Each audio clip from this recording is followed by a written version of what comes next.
credibility, but the poll, the CNN poll, where the credibility is down 8 points in 1 month, I assume that to be within the margin of error, relatively accurate, and a very bad sign for the president.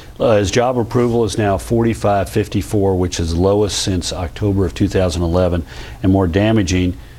Honest and trustworthy, 49% say he's honest and trustworthy, 50% say he is not. That's the lowest of his time in office. At the time he was sworn in, it was 74-23. So the calendar's worked against him. All three of these scandals coming together as they have, plus the anemic economy, have undermined people's confidence in his credibility, his integrity. His approval on the economy is now 45 approve, 57 disapprove.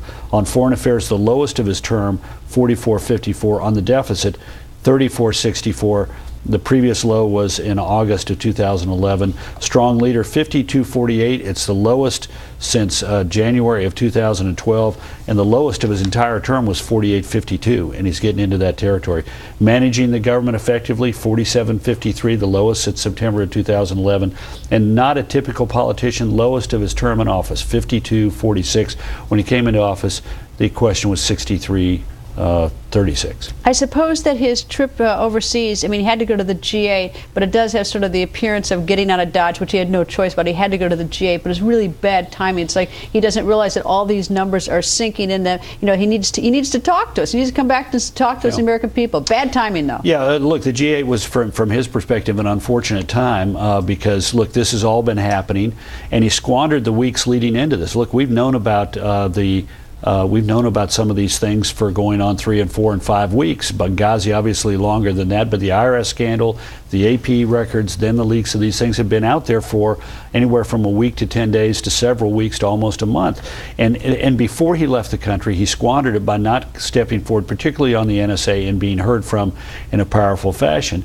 Now he's going to elongate the trip. He has to go to the G8. It's a meeting that he cannot avoid. It's important that he be there, but he's going to extend the back end of it by going to give a speech in front of a large crowd in Germany. Remember, this is this is what he did in the summer of 2012 as a candidate. 2008. Excuse me, 2008. He went as a candidate to Germany. Had the huge rock concert at the Brandenburg Gate, which he spoke in between the musicians in the morning and the musicians who followed him, and had a huge crowd. But I'm not certain that this is a particularly useful venue for him to be talking to whom he needs to be talking to now, which is the American people. Well, even worse, if he gets less than 90,000, we in the media have been saying, "Oh, he only had 40,000 this time." Even in Europe, they don't like him. He's got to get 90,000 plus, or he's got to have that PR spat to deal with. But it's like, I'll tell you what I thought was very significant is that when there was a discussion about Syria and the use of the chemical weapons, when he dispatched one of his underlings to come out to talk to the American people about the small arms, one of his deputies,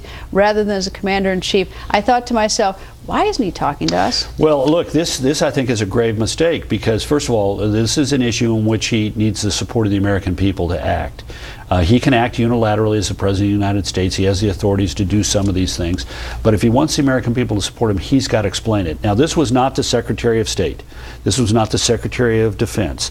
This was not the Vice President. This was not even the National Security Advisor. It wasn't the Deputy National Security Advisor. It was one level under that, the Deputy National Security Advisor for Strategic Communications. In other words, the press guy.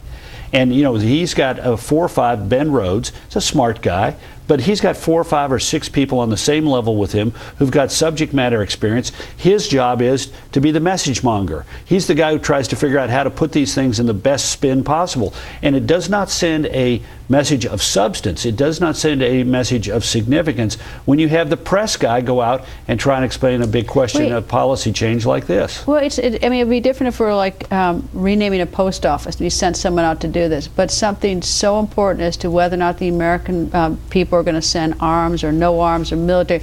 And he's got Senator McCain sort of nipping at his heels, and he's even got President Clinton making the crack the night before about not doing something. So it seems so unpresidential at a time when he wants to look presidential and be presidential. You send out Ben Rhodes to do the background briefing of the press. You send the president out to enunciate the change in policy and defended the American people. Why do we think support for the war in Afghanistan has dropped over the last several years despite the increasing success in Afghanistan? It's because the president has not gone out, explained the stakes, explained the progress, explained the challenges, and shot straight with the American people. Why should we now expect the American people to rally around a new policy in Syria when the president doesn't even bother to go out and explain it and defend it himself? Karl, some President Obama supporters are now fed up with the president, claiming he ditched the 2008 campaign promise of transparency for drones and spying. Charlie Rose asking President Obama about the wide-reaching snooping programs. Should this be transparent in some way? It is transparent. That's why we set up the FISA court. Okay. Look, the whole point of my concern before I was president, because some people say, well, you know, Obama was this raving liberal before, now he's, you know, Dick Cheney. Dick Cheney sometimes says, yeah, you know, he took it all lock, stock, and barrel. And Charlie Rose also telling President Obama that some people are calling him Bush Cheney light. Carl's a former advisor of President Obama. Let me ask you a question first. President Bush. I mean, President Bush. What did I say? Oh, President Obama. President Bush. Got that one. All right. You know, he ran in 2008 on transparency. He's now saying this NSA program has got many people upset about in the country that it is transparent. Can a secret program ever be transparent?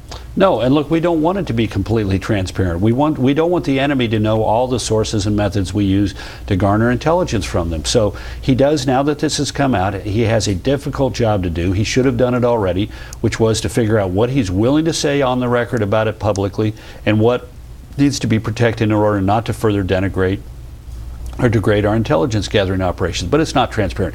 Can I correct two other things? Yes. He did not set up the FISA court. He said that's why we set up the FISA court, leaving the impression that it happened on his watch. That is simply not true. The FISA court. 1978.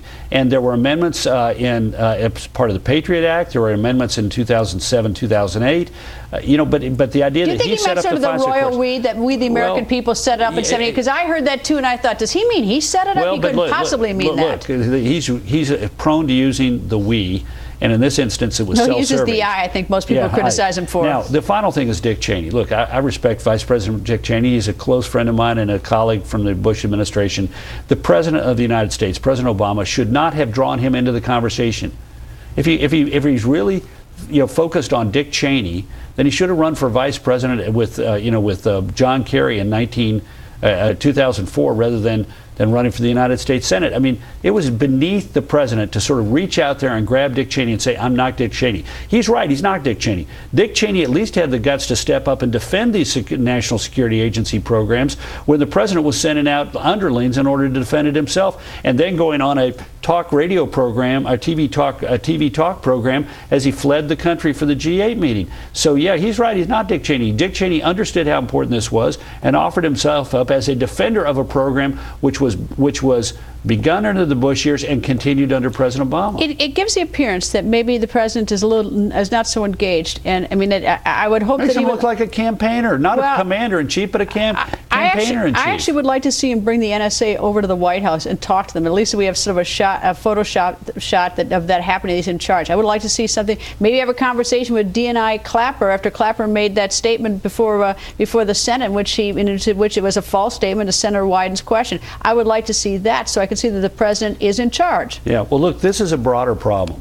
The problem of disengaged and not at the top of their game. Now's the moment that they needed to be at the top of the game. We saw it with Holder, who misled the Congress. We saw it with the president himself, who went out and said, well, if these things happened at the IRS, I'm upset. When we knew they'd happen, we'd already had the IRS official Lois Lerner admit they'd happened. The president had sort of this disengaged attitude, and we're seeing it constantly in these in the handling of the NSA matter and the handling of the Syria policy. A president has to be hands-on and the leader and has to be engaged, and this guy doesn't appear to be so. Which is why we circle back to having to go to the G8. It was really bad timing because it sort of disabled him from being able to do those things in the short run. Yeah, and look, I'm sympathetic to that too, because you don't control all of your calendar. He has to go to the G8. You have to go to the G8, but you have to make use of the days leading into the G8, and you have to ask yourself a very serious question, which is, do I really want to take extra time out to go speak to Germany when we got so many things going on the home front that I need to be engaged in? But the fundamental problem goes back to the beginning of this presidency, that we have a president who's diffident, disengaged, aloof, And and he's that way in his relationship with the members of Congress, Republican and Democrat. He's that way with world leaders, and I think unfortunately he's also that way diffident and disengaged with his job, the very fundamentals of the job. And we saw it. We saw it on 9/11 last year when our ambassador is being murdered in Libya. And it's astonishing me that he didn't pick up the phone when he learned of the attack and call the Libyan president and say, our people under attack, you have a responsibility to protect them. What are you doing? In fact, the next morning is the first time that he talks to him about that. And it's not only the first time he talks to him about the attack of 9/11, it's the first time he's talked to the president of Libya since he took office months before. And it shocked me at the time because it would be so natural that a leader of a new country like that we've got an interest in, the day he got sworn in, the president would call him and briefly say, thanks, right, congratulations, and looking forward to seeing you when you're in New York. All right, let me ask you, Karl, about Bill Ayers, the Weather Underground co-founder, just blasted President Obama over the drone program. Take a look at what Ayers told Real Clear Politics. Do you think Barack Obama should be put on trial for war crimes? Absolutely. Every president in this century should be put on trial. Every one of them. For war crimes? For war crimes, absolutely. In The Hague? Absolutely. Every one of them goes into office, an office dripping with blood, and then adds to it. And yes, I think that these are war crimes. I think they're acts of terror. Karl, with friends like that, Bill Ayers now asking for President Obama and other presidents put on trial for war crimes. For a man who attempted to kill Americans on American soil, the idea of suggesting that he has any moral authority to lecture us is beyond contempt, beneath contempt.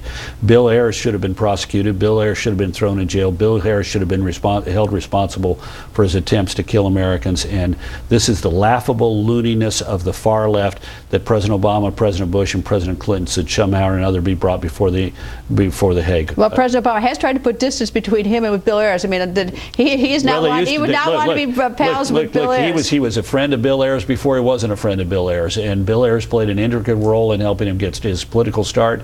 He was happy to be around him then. He had to have known of his record as a terrorist, a domestic terrorist in the 1970s and 1960s. And why do we even pay attention to Bill Ayers? If we can't put him in prison, why do we give him the courtesy of paying attention to him? I guess it's sort of, it's akin to me having him lecture us on prosecutions. Bill Ayers lecture us on prosecutions of presidents is sort of to me a little bit like President Putin, ex-KGB, who was given sort of a lecture of privacy about the NSA. As much as I have real questions about our NSA policy, it's the whole idea is that the minute he starts questioning about privacy, then I become suspicious of my own thoughts. The former KGB agent who heads a totalitarian police state in the current Soviet Union or the current Russia. I mean, he's got both domestic and international intelligence services that would scare the heck out of anybody if they knew what was going on. All right, so what does the president do? Let's loop this back to the president. He's got all these scandals. He's been out of the country. He's even got Bill Ayers saying something stupid about him. What does he do? Well, look, he's got to do what he can to restore credibility, because look, once you begin to slide on this, and look, I've got deja vu all over again. In 2004, the Democrats began a concerted effort to say that Bush lied about Iraq. We didn't respond appropriately. By the fall of 2005, the fall of our lying second about the term, weapons of mass destruction or something else? Right. Well, there weren't any weapons of mass destruction. Well, You've got to admit that one. Yeah, I do. But also, the fact is he didn't lie. We thought they had him. We found that they did have the infrastructure in place to recreate these programs, that he was diverting literally tens of millions of dollars a year from the oil for food program in order to keep together the base of technicians and facilities to do it. But yeah, we didn't find the active weapons. I diverted you. But anyway, by the fall of 2005, because we had inadequately responded to it, this had taken hold and it damaged the president's credibility, and it made for a very rocky second term. And President Obama will have the same kind of an outcome if he has an inappropriate or ineffective response to this. And look, we need our president, particularly when our economy is in a weak position, when we have this huge deficit problem, when we've got to attack entitlements. We want a strong president who's capable to lead the country in confronting those problems. And unless he does something, this slide may continue. Look, when the poll came out, when this CNN poll came out that had these numbers about truthfulness, bad numbers, my first reaction was, that's one poll. But since then, I've talked to a number of pollsters. Had dinner tonight with a pollster who said he'd been in 2 states doing polls where they'd gone in May and they'd gone in June, and the president's numbers had declined similar to these numbers in 2 different parts of the country. Well, he's going to have a lot of thinking to do on his flight back from Germany in the next 36 hours when he leaves. Anyway, Karl, thanks. Always nice to see you. Thank you.